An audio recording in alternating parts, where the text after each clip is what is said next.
Hello students, देखो आज हम लोग बात कर रहे हैं अपने क्लास 8 की बात हो रही है और आज हम लोगों का चैप्टर स्टार्ट हो रहा है linear equation in one variable. थोड़ा गैप हो गया था, क्लास 8 की बात की जाए तो फिर से हम लोग आज से कंटिन्यू कर रहे हैं।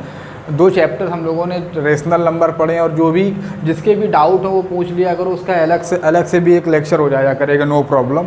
ठीक है, तो हम लोग इस चैप्टर पे आ रहे, थोड़ा इंट्रोडक्ट कर लेते हैं कि लीनियर इक्वेशन चैप्टर का जो नाम है linear equation in one variable. क्या नाम है चैप्टर का? Linear equation in one variable.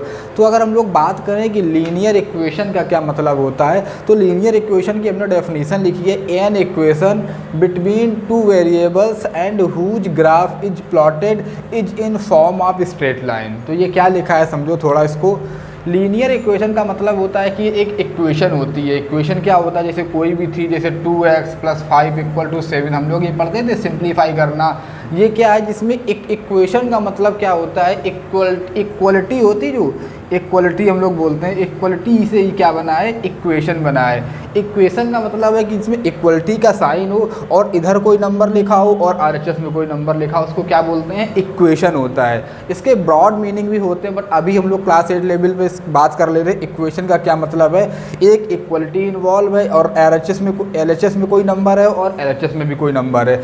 जैसे कहीं लिखा हो -3x + yz, कुछ भी लिखा हो =0, इक्वलिटी होनी चाहिए। इधर 0 है, कोई भी नंबर हो, कुछ भी हो, वो क्या होता है? इक्वेशन होता है। ऐसे एक वर्ड होता है आइडेंटिटी, बट हमको अभी वहाँ तक नहीं पहुँचना। हमको क्या समझना है कि इक्वेशन, ठीक है। क्लास 7 में भी हम लोगों ने ये ऐड करना, सब्ट्रैक्ट करना, थोड़े थोड़े जो इक्वेशन थी उनको एल्जेब्रिक टर्म्स थे, x था, y था, z था, उनको हमने सब्ट्रैक्ट करना, मल्टीप्लाई करना, थोड़ा ये लर्न किया था। तो वहीं से कंटिन्यू कर रहे हैं। तो लीनियर इक्वेशन की डेफिनेशन क्या होती है कि एक ऐसी इक्वेशन जिसमें दो वेरिएबल हों। क्या हों? दो वेरिएबल। अब वेरिएबल क्या होता है? जैसे हमने कहीं लिखा 5x, क्या लिखा? 5x, कहीं लिखा 7, कहीं लिखा -2y5, कहीं लिखा 9y, कहीं लिखा है xyz। ठीक है, तो ये बहुत सारे नंबर लिखे हैं। तो वेरिएबल का मतलब होता है जो चेंज होता रहे अलग अलग टाइम पे। एक पर्टिकुलर टाइम पे इसकी वैल्यू कुछ और हो जाए, फिर कभी और हो जाए।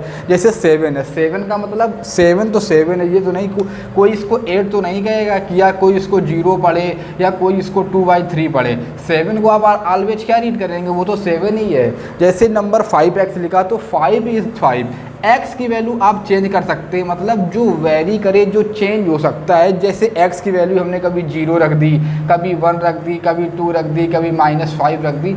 मतलब जिनमें algebraic terms x, y, z, a, b, c, d, p, q, r, s कोई भी इन्वॉल्व हो तो उसको हम क्या कंसीडर कर लेते हैं? वो वेरिएबल होता है। अच्छा, ये ऑलवेज नहीं ट्रू होता कि हमने कहा 5x कहीं लिखा है तो ये वेरिएबल है। अगर कुछ नहीं दिया है तब मान लेते हैं वेरिएबल। अगर कहीं कहीं लिखा है कि 5x इज कांस्टेंट, देखो वेरिएबल की बात होती है, वो क्वेश्चन में अंडरस्टूड होता है वो किस केस में वेरिएबल है और किस केस में वो कांस्टेंट होगा। ठीक है, उसकी बात हम लोग करेंगे। अभी जहाँ तक कहीं भी एल्जेब्रिक टर्म इन्वॉल्व हो, कौन सा टर्म?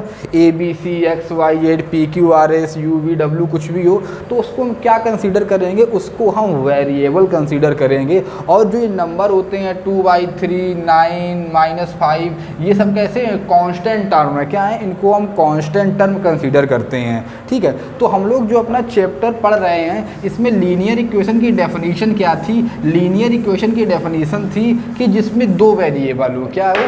दो वेरिएबल। ऐसी इक्वेशन, तो मतलब इक्वेशन का मतलब इक्वलिटी जरूर लगी होगी। वेरिएबल का मतलब जिसमें दो वेरिएबल हो। जैसे हमने कहीं लिखा है x + y = 5, इसमें कितने वेरिएबल हैं? एल्जेब्रिक टर्म्स कितने हैं? एक x है, एक y है। कहीं लिखा हो u + v = -9, तो ये भी एक क्या हो गया? इक्वेशन हो गई। कितने वेरिएबल हैं? 2 वेरिएबल हो। तो कहीं पे लिखा हो -3p + 7r -9 = 0, तो कोई भी एक टर्म लिखा हो, एक्सप्रेशन लिखा है जिसमें दो एल्जेब्रिक टर्म है, एक p है, एक r है, यहाँ x है, y है, u है, v है, तो ये सारे क्या हो गए? वेरिएबल हो गए। और total maximum variable linear equation में कितने हो सकते हैं? 2 हो सकते हैं। डेफिनेशन क्या है? जिसमें कितने वेरिएबल हों? 2 वेरिएबल हों। ठीक है, और इसके बाद आगे एक लैंग्वेज लिखी है। अगर इसका ग्राफ ड्रा करें, ग्राफ की बात, ठीक है, ग्राफ का मतलब है, जब ग्राफ पेपर की बात की थी हम लोगों ने, थोड़ा इसको रीड किया था कि क्वाड्रेंट होते थे, इधर किधर हम पॉजिटिव एक्स में चलते थे, नेगेटिव चलते, ये लर्न है कि नहीं है वो ज़्यादा मैटर नहीं करेगा, ये बाद में फिर से समझा दिया जाएगा। तो अगर हम कोई भी जो ये एक्सप्रेशन दिया है, ये पूरा x + y = 5 को ड्रा करें तो ऑलवेज लीनियर ग्राफ आएगा, एक स्ट्रेट लाइन हमको ऑब्टेन होगी। ठीक है, तो ये बात थी, डेफिनेशन थी किसकी, वो लीनियर इक्वेशन की डेफिनेशन थी। बट हम लोगों का जो चैप्टर है उसका नाम है linear equation in one variable. क्या है उसका जो चैप्टर का अपना नाम क्या है, linear equation in one variable. तो हम लोग जो पढ़ रहे हैं वो लीनियर इक्वेशन ही पढ़ रहे हैं। बट जैसे इस इक्वेशन में क्या था, कितने वेरिएबल थे, 2 वेरिएबल थे, ये ना हो कि हम लोगों में कितना वेरिएबल होगा, 1 वेरिएबल होगा। जैसे कहीं पे लिखा है x + 9 = 7। ठीक है, इसमें बात करें क्या 2 वेरिएबल हैं, वेरिएबल का मतलब अलजेब्रिक टर्म है। कैसा है, जैसे इसमें 1 वेरिएबल है तो ये भी एक लीनियर इक्वेशन है। किस वेरिएबल में, 1 वेरिएबल में। 9 क्या है, कांस्टेंट है, 7 क्या है, कांस्टेंट है। फिर से कहीं लिखा है मान लो -3y - 17 = -63। ठीक है, तो इसमें कितने वेरिएबल हैं, 63 कांस्टेंट है, 17 कांस्टेंट। जितने नंबर होते हैं फ्रैक्शन उनको क्या हम कंसीडर करते हैं, वो तो कांस्टेंट होते हैं। तो यहाँ पे अलजेब्रिक टर्म कौन इन्वॉल्व है, y इन्वॉल्व है, तो उसको क्या बोलेंगे, ये 1 वेरिएबल है। तो ये भी एक लीनियर इक्वेशन है, किसमें, इन 1 वेरिएबल। तो ये क्लियर हो गया लीनियर इक्वेशन की डेफिनेशन क्या होती है, जिसमें 2 वेरिएबल हों। लेकिन जो हम लोग अभी रीड कर रहे हैं वो भी लीनियर इक्वेशन है और उसमें वेरिएबल कितने हैं, 1 वेरिएबल। ठीक है, ठीक है। तो हम लोग एक्सरसाइज पे आते हैं। अपनी पहली कौन सी, सेकेंड एक्सरसाइज है, क्या नेमिंग है इसकी, 2.1, एक्सरसाइज 2.1। ठीक है, इसकी एक्सरसाइज 2.1। तो इसमें कुछ क्वेश्चन दिए, इसमें कहा गया है सॉल्व द फॉलोइंग इक्वेशन। हमको कुछ इक्वेशन दिए हैं, उनको सॉल्व करना है। ठीक है, तो सॉल्व करने की, ठीक है, हम लोग एक कोई एग्जांपल ले रहे हैं। जैसे हमसे कहा जाए कि हमको एक इक्वेशन सॉल्व करना है, इक्वेशन का यहाँ पे क्या मतलब होगा, लीनियर इक्वेशन। और अपने चैप्टर का नाम जैसा कि है इन 1 वेरिएबल, तो उसमें वेरिएबल कितने होंगे। तो एक हम एग्जांपल ले रहे हैं। जैसे कोई भी हम एक एग्जांपल ले लें, जैसे हमको कहा जाए सॉल्व करो एक इक्वेशन 3x + 17 - 29 = 25।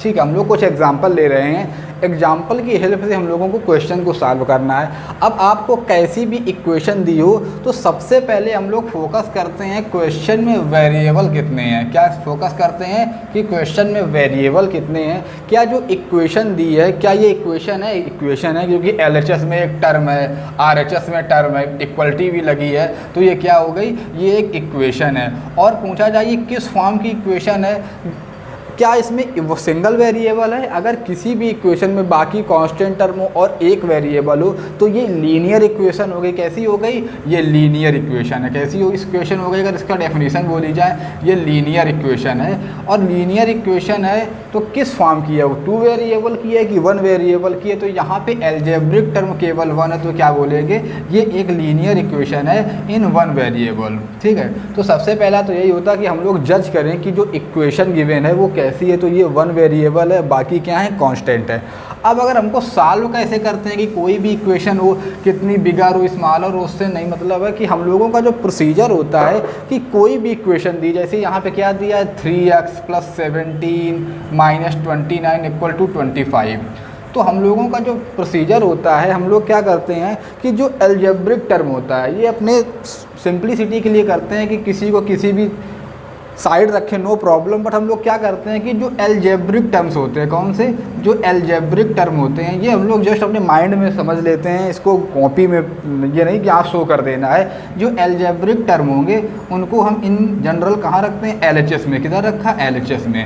और जो कांस्टेंट टर्म होंगे, क्या होंगे, कांस्टेंट टर्म होंगे, उनको हम किधर रखेंगे, उनको हम रखेंगे RHS में। ठीक है, ये हम लोग एक माइंड सेटअप कर लेते हैं बिगिनिंग लेवल पे कि अगर कोई अलजेब्रिक टर्म है तो वो किधर होगा, वो लेफ्ट साइड रखेंगे, और जो कांस्टेंट टर्म होंगे वो किधर होंगे, राइट साइड होंगे। ठीक है, तो इतना तो नेचुरल है कि हमको ये तो रिकॉग्नाइज करना पता होता कि 29 क्या है, 25 क्या है, 17 क्या है, 3x क्या है। तो इतना क्लियर है, जिसमें एल्जेब्रिक टर्म हो, A to Z कोई नंबर इन्वॉल्व है, वो क्या होगा, वो हो जाएगा एल्जेब्रिक टर्म। ठीक है, तो इसको अगर आगे प्रोसीड करें तो ये क्लियर हो गया कि हम लोग जितने भी क्वेश्चन को सॉल्व करेंगे उसमें एल्जेब्रिक टर्म को एक साइड और कांस्टेंट टर्म को अदर साइड रखेंगे। ठीक है, देखो यहाँ पे थोड़ा क्लियर कर लेना, ये चीज़ें हरदम काम आती हैं। बहुत बार क्या होता है 9th-10th में जाते हैं यहीं पे गोल हो जाता है कि हमको इक्वेशन सॉल्व करना ही नहीं आता है, बस हो गया सब कुछ। ठीक है, तो 3x लिखा है तो 3x को एज इट इज लिखा। क्या लिखा, 3x। अब हमने देखा कि एक इक्वलिटी का साइन लगा है तो इक्वलिटी का साइन लगा दिया, जो कांस्टेंट टर्म RHS में है उनको नहीं टच किया, ये 25 एज इट इज। अब जो नंबर LHS में कांस्टेंट टर्म थे, ये कैसा टर्म था, एल्जेब्रिक टर्म, ये कैसा है, कांस्टेंट, ये कैसा है, कांस्टेंट। अब जब नंबर एक साइड से अनदर साइड आता है तो सेम तरीके, इधर 17 है तो उधर भी 17 रहेगा, बट साइन अपोजिट होता। इधर अगर कोई 17 है तो जब अदर साइड इसको हम शिफ्ट करते हैं तो जो साइन होता है वो चेंज हो जाता है। यहाँ प्लस का 17 था तो अनदर साइड ले जाएंगे तो क्या हो जाएगा, माइनस का 17। इधर 29 कैसा था, माइनस का, जब अनदर साइड आएगा तो क्या हो जाएगा, प्लस का हो जाएगा। क्या हो जाएगा, प्लस का। तो अगर यहाँ से हम सॉल्व करें तो 3x इक्वल टू क्या हो गया, 25 माइनस 17 प्लस 29। और क्लास 7th में मुझे करेक्ट याद है कि हमें कितने भी नंबर, जैसे नंबर लिखे होते थे 25 माइनस 17 प्लस 29, वो 10 लिखे हैं, 20 लिखे हैं, 10,000 लिखे हैं, हाउ मैनी कितने भी लिखे हैं, तो जो सेम साइन के नंबर होते थे, सेम साइन के नंबर क्या होते थे, ऐड होते थे। इक्वेशन को यहाँ तक कर लिया 3x, मतलब एल्जेब्रिक टर्म को हम लोगों ने एक साइड कर लिया और जितने रिमेनिंग टर्म है उनको एक साइड। अब अगर जो बात करें कि दो सेम साइन को क्या करते हैं, सेम साइन जब होते तो वो क्या होते हैं, वो ऐड होते हैं, वो प्लस प्लस हो या माइनस माइनस हो, सेम साइन क्या होते हैं, ऐड होते हैं। और अपोजिट साइन क्या होते हैं, अपोजिट साइन होते हैं सब्ट्रैक्ट होते हैं। जब सब्ट्रैक्शन होता है तो फाइनली कौन सा साइन प्रिवेलिंग होता है, जो बिगर साइन होगा उसको हम फाइनली वहाँ पे अप्लाई कर देते हैं। ठीक है, तो यहाँ पे अगर सॉल्विंग की बात की 25 भी प्लस का 29 भी प्लस का, तो 25 और 29 को अगर हम ऐड करें कितना हो जाएगा, ये हो जाएगा 54। कितना हो जाएगा, तो 3x इक्वल टू 54 माइनस 17। 54 में 17 अगर हम माइनस करें, ये 54 था उसमें 17 माइनस करें तो कितना हो जाएगा, यहाँ 7 बचेगा, यहाँ कितने बचेगा, 3 बचेगा। कितना बचेगा, 3। तो 3x इक्वल टू 37। अच्छा, जैसे कोई नंबर, जैसे यहाँ पे 3x की वैल्यू जो टर्म है एल्जेब्रिक वाला, जैसे 3x का क्या मतलब है, 3 और x का क्या है मल्टीप्लाई, जैसे कहीं नंबर लिखा हो x y z, तो x y z का क्या मतलब है, x का मल्टीप्लाई y में, y का मल्टीप्लाई z में। तो सब नंबर एक साथ लिखे होते तो वो किस में कंसीडर किए जाते हैं, वो मल्टीप्लिकेशन में कंसीडर होते हैं। तो अगर यहाँ बात करें तो अगर 3x की वैल्यू से 17 क्या निकली है, 37। यहाँ पे अगर देखें 3x की वैल्यू कितनी है, 37 है, तो x की वैल्यू क्या होगी, जब भी दो नंबर मल्टीप्लाई में होते हैं और इक्वल में एक नंबर है, तो जो मल्टीप्लाई में होते हैं, जैसे जब नंबर प्लस या माइनस में होते हैं अदर साइड आते हैं, अपोजिट साइन होता है, इधर प्लस का है तो उधर गया माइनस का, इधर माइनस का है तो प्लस का। ऐसे ही जैसे दो नंबर मल्टीप्लाई में इक्वल टू 37 है तो x की वैल्यू निकालते हैं, जो नंबर यहाँ मल्टीप्लाई में होता है वो अदर साइड आता है तो अपान में आता है, तो आंसर हो जाएगा x का 37/3। ये इसका आंसर हो गया। एक्सरसाइज पे आने के पहले एक क्वेश्चन, एक टाइप और उसको अगर सॉल्व कर लें तो फिर सारे क्वेश्चन स्मूथली सॉल्व हो जाएंगे। जैसे कहीं क्वेश्चन लिखा हो, आपको सॉल्व करना है, एक linear equation in the form दी है, जैसे दिया है 5x/8 इक्वल टू 20/35। ऐसा क्वेश्चन हो जाए कि एक देखो x क्या है, x यहाँ वेरिएबल है, x का कोफिशिएंट क्या है, कोफिशिएंट का मतलब x किससे मल्टीप्लाई है, तो 5/8 से मल्टीप्लाई है, इधर क्या है 20/35। तो क्या अगर इस पूरे क्वेश्चन को देखें, इक्वेशन में क्या, जैसे अभी तक नंबर थे 2x + 20 = 4 थे, तो वही पैटर्न यहाँ भी है कि इधर लेफ्ट साइड में क्या है, एक वेरिएबल है जिसमें मल्टीप्लाई किसका है 5/8 का, एनदर साइड क्या है 20/35। तो जब भी कभी ऐसा क्वेश्चन हो आए कि एक नंबर दिया है, एक fraction equal to another fraction. कभी कभी क्या होता है, आप जब सॉल्व करेंगे तो लास्ट में इस टाइप की इक्वेशन फॉर्म होती है। तो अगर कहीं भी अगर ऐसा दिया हो a upon B equal to C upon D, दो फ्रैक्शन दिए हैं और इक्वलिटी लगी हो, और फिर कहा जाए उनको हमको क्या करना है, सॉल्व करना है, तो हम क्रॉस मल्टीप्लाई करते हैं। जो इसका न्यूमरेटर होता है उसको इसके डिनोमिनेटर से मल्टीप्लाई करते हैं, जो इसका डिनोमिनेटर होता है उसको इसके मल्टीप्लाई इससे न्यूमरेटर से मल्टीप्लाई करते हैं। तो अगर यहाँ पे बात की जाए, अगर इसको हमको सॉल्व करना है, ये क्या दिया है, ये दिया है 5x। ऐसा क्वेश्चन आ जाए कि हमको यहाँ से x की वैल्यू फाइंड करनी है, तो हम कैसे फाइंड करेंगे। तो क्या करते हैं, जो भी फ्रैक्शन दिए होते हैं तो इसके न्यूमरेटर से क्या मल्टीप्लाई करेंगे, इसके डिनोमिनेटर को, और इसके डिनोमिनेटर से क्या मल्टीप्लाई करेंगे, इसके न्यूमरेटर को। तो अगर इसको बोलते हैं क्रॉस मल्टीप्लिकेशन, क्या बोलते हैं, क्रॉस मल्टीप्लिकेशन, इसको बोलते हैं क्रॉस मल्टीप्लिकेशन। ठीक है, तो यहाँ पे अगर ध्यान दिया जाए तो 5x का मल्टीप्लाई किससे हो जाएगा, 35 से, 8 का मल्टीप्लाई किससे हो जाएगा, 20 से। अच्छा, कुछ स्टूडेंट्स को कन्फ्यूजन हो सकता है, सर ये एकदम से क्रॉस मल्टीप्लिकेशन क्या होता है, या ये कोई मैजिक है। ये कोई मैजिक वैजिक नहीं है। अगर यहाँ से फिर से अगर हम फोकस करें, अगर हमको फिर से जो हम लोग अभी बात कर रहे थे, लास्ट क्वेश्चन में हमने आंसर निकाला था 3x इक्वल टू 37, तो x की वैल्यू क्या निकली थी, 37, और ये मल्टीप्लाई में था तो कहाँ गया था, वो डिवाइड में गया था। ये सबको अभी लर्न है, ये अभी लास्ट क्वेश्चन में किया था। तो अगर इस क्वेश्चन की बात करें, दो नंबर मल्टीप्लाई में है और आरएचएस में भी दो नंबर मल्टीप्लाई में है। अगर हम 5x को ऐसे ही लिखे रहने दें और इधर हम 20 को एज इट इज़ लिखा रहने दें, एक एक टर्म को हम इस 35 को अनदर साइड ले जाएंगे और इस 8 को अनदर साइड ले जाएंगे। तो जब हम 35 को अनदर साइड ले जाते, इधर भी मल्टीप्लाई है, इधर भी मल्टीप्लाई है। जब दो नंबर मल्टीप्लाई में होते हैं, जब अदर साइड नंबर जाता है तो किस फॉर्म में जाता है, डिवाइड में जाता है। तो 20 एज इट इज़ रहा, 35 किधर जाएगा, डिवाइड में। ऐसे ही इधर नंबर मल्टीप्लिकेशन में है, हमको अनदर साइड लाना है, तो मल्टीप्लाई वाला किधर जाता है, वो अपान में जाता है। जो क्वेश्चन अपना ओरिजिनल था वही फॉर्म हो गया। इसीलिए क्रॉस मल्टीप्लाई करने में कोई प्रॉब्लम नहीं होती, वो सेम बात है। अगर ऐसे लिखा है या ऐसे लिखा है, वो एज इट इज़ है। तो ये अब कभी कन्फ्यूज़न नहीं होना चाहिए दोबारा, ये डाउट क्लियर हो गया होगा सबका। ठीक है, तो क्रॉस मल्टीप्लिकेशन का क्या मतलब है कि एक न्यूमरेटर को अनदर के डिनोमिनेटर से, इसके डिनोमिनेटर को इसके न्यूमरेटर से। अब यहाँ से अगर हम सॉल्व करें तो हमारा जो फाइनल फोकस क्या होता है कि जब भी हम linear equation in one variable solve करते हैं, वो एक साइड क्या रहे, वेरिएबल रहे, अनदर साइड क्या रहे, सारे नंबर्स रहें। तो अगर हम यहाँ पे देखें कि दो नंबर्स हैं, कैसे हैं, दो नंबर हैं, एक वेरिएबल है, एक कांस्टेंट है। तो वेरिएबल को हमने एज इट इज़ यहीं पे रखा और इक्वल में वो नंबर एज इट इज़ है। तो जो ये नंबर है कांस्टेंट नंबर, इसको जब हम अनदर साइड ले जाएंगे, अब ये मल्टीप्लाई में है, इसको तो एज इट इज़ लिखा रहा, तो जब नंबर अनदर साइड जाएगा तो कहाँ जाएगा, अपान में जाएगा। कैसे जाएगा, अपान में। ठीक है, तो अगर यहाँ से 5x की वैल्यू निकालें तो सिंप्लीफाई करें। देखो हरदम सिंप्लीफाई नहीं करते, यहाँ से अगर आप 28 या 160 लिखेंगे तो थोड़ा लॉन्ग होगा। कभी कभी हम लोग इतना सिंप्लीफाई करना तो हम लोगों ने सीखा था, अगर यहाँ से सिंप्लीफाई करें, क्या 5 4 जा 20 होता है और 5 7 जा 35। तो यहाँ से अगर सिंप्लीफाई करें तो 8 × 4/7 बचा। ठीक है, अब हमको जो एम होता है वो वैल्यू किसकी निकालनी होती है, वो वैल्यू x की निकालनी होती है।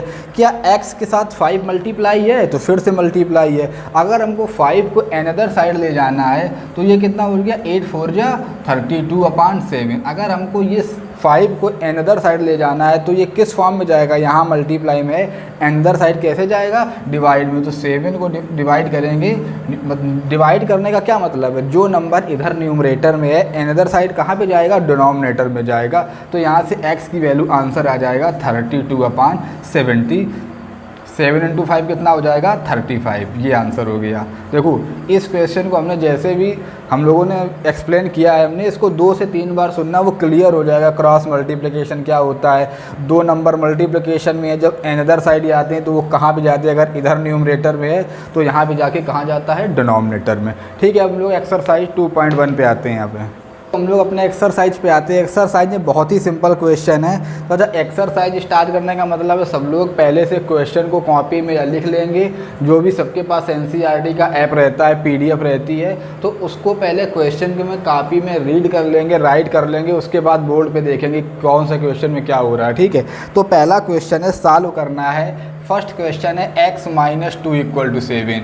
सबसे पहली बात, जब भी हमको सॉल्व करने से स्टार्ट करना, अगर बोलेंगे किस टाइप की इक्वेशन है, तो ये लीनियर इक्वेशन है। लीनियर इक्वेशन क्यों है? क्योंकि इसमें वेरिएबल कितनी है, 1 है। तो ऐसे देखो, हम लोगों ने अभी जो लर्न किया वो तो थोड़ा लॉन्ग था। अब इस टाइप के इक्वेशन तो हम लोग 1 सेकेंड में करेंगे।